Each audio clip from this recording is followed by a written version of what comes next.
First ever factory outlet Mukunda jewelleries Kukatpally Khammam Kothapet Somajiguda Hanumakonda and Suchitra. Hyderabad లో consultation మరియు 3,500 రూపాయల colour doppler test Avis hospitals లో ఉచితంగా పొందండి.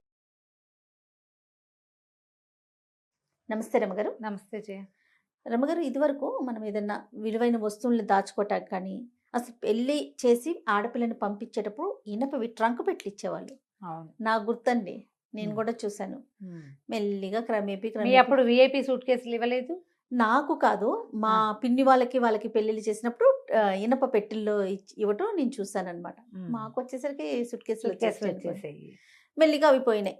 తర్వాత మనం ఏదైనా స్టోరేజ్ పర్పస్ అయితే ఇనుప బీరువాలు, చెక్క బీరువాలు, టెకుడ్తో చేసిన చెక్కవి కానీ ఇనుప బీరువాలు చూసేవాళ్ళు. అది కూడా అంతరించిపోయి కబోర్డ్స్లోకి వచ్చేసాము. అసలు బీరువా అనేది ఇంట్లో ఉంచుకోవాలా రమ్మగారు? ఉండాలి అట్లా? అలాంటి నియమం ఏమన్నా ఉందా? నియమం అంటే ఏదైనా పెట్టైనా ఇంకొకటైనా మన సరుకు జాగ్రత్తగా ఉండటం అనేది ఇంపార్టెంట్ కదా జయ. ఇప్పుడు సరుకులు అంటే మామూలుగా ఏదో పప్పులు ఉప్పులు బట్ట పాత, ఇందులో ఖరీదైన ఉండొచ్చు, వెండి బంగారాలు ఇలాంటివి పెట్టుకోవడానికి జాగ్రత్తకి ఒక సాధనం.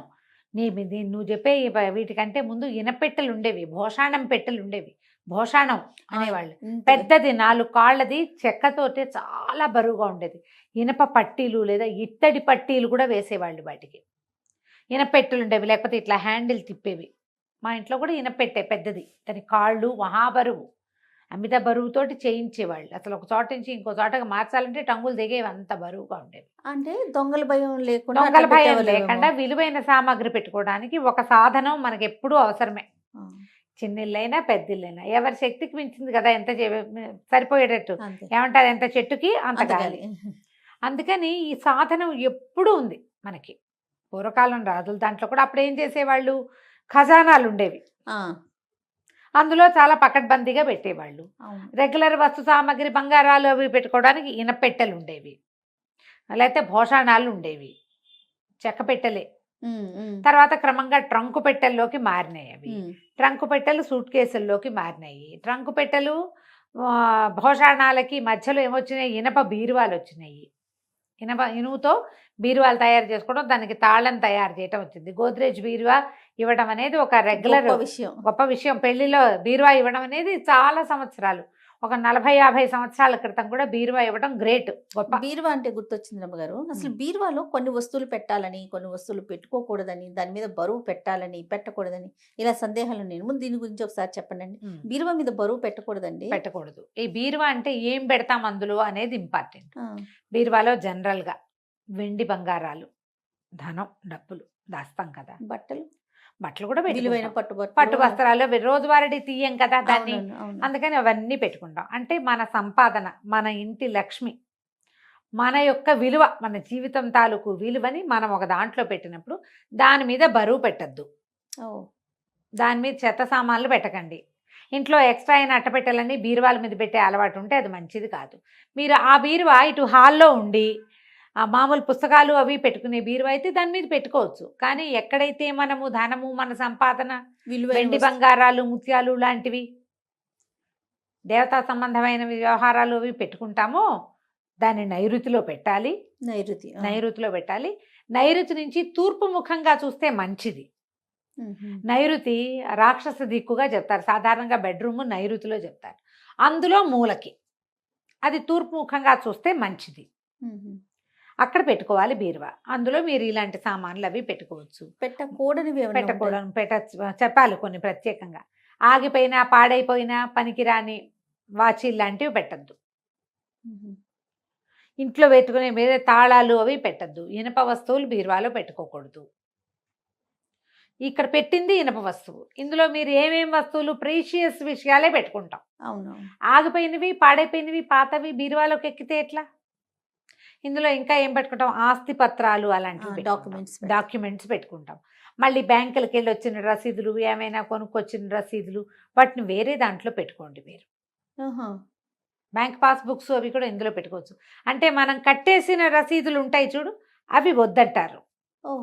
కట్టేశాక రిసీట్ వస్తుంది కదా, ఆ రిసీట్లు సాధారణ చాలా మందికి దాచిపెట్టే అలవాటు ఉంటుంది. ఓ చిన్న బాక్స్లో పెట్టి విడిగా పెట్టుకోండి. ఓకే. అలవాటు చేసుకోవాలి అంతే. అక్కడి నుంచి ఒక వాచి కొనుక్కున్నాం, పాతపడింది, పాడైతోంది, లేదా పని చేయట్లేదు, ఆగిపోయింది, దాన్ని బీరువాలు పెట్టి కొత్త వాచి కొంటారు.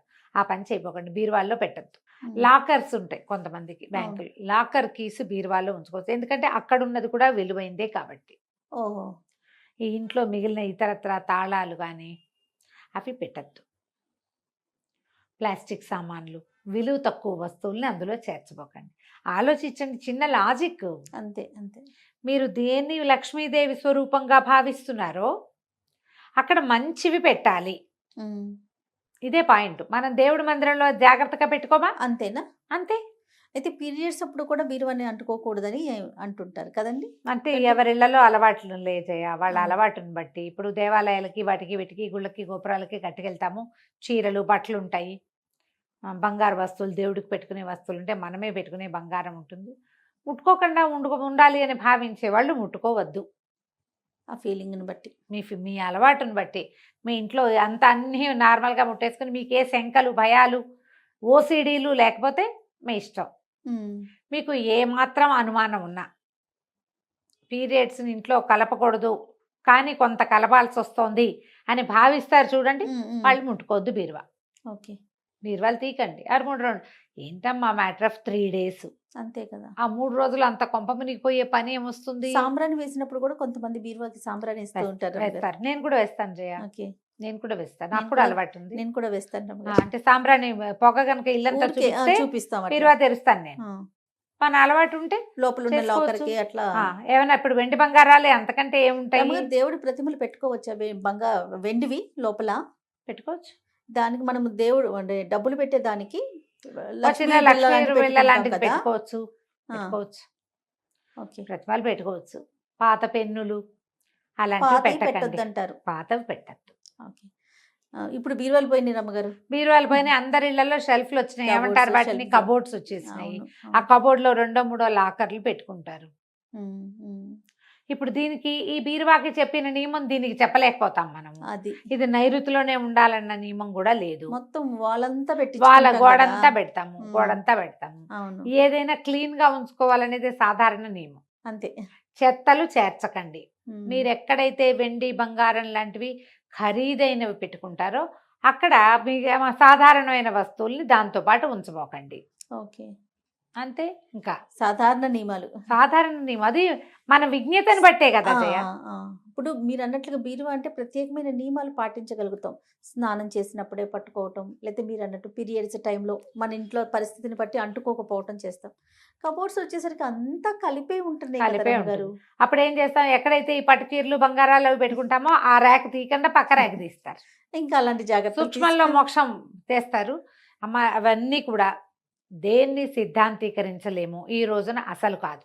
అది మీ సొంత అవగాహన, మీ ఐడియాలజీ, మీరు భయపడకుండా ఉండటం, ఈ 3 పాయింట్లు. ఈ 3 పాయింట్ల మీద మీరు ఏదైనా చేసుకోండి. అంతే, మన పరిస్థితులను బట్టి ఆధారపడి ఉంటుంది. అంతే. రైట్ గారు, నమస్తే. నమస్తే జీ.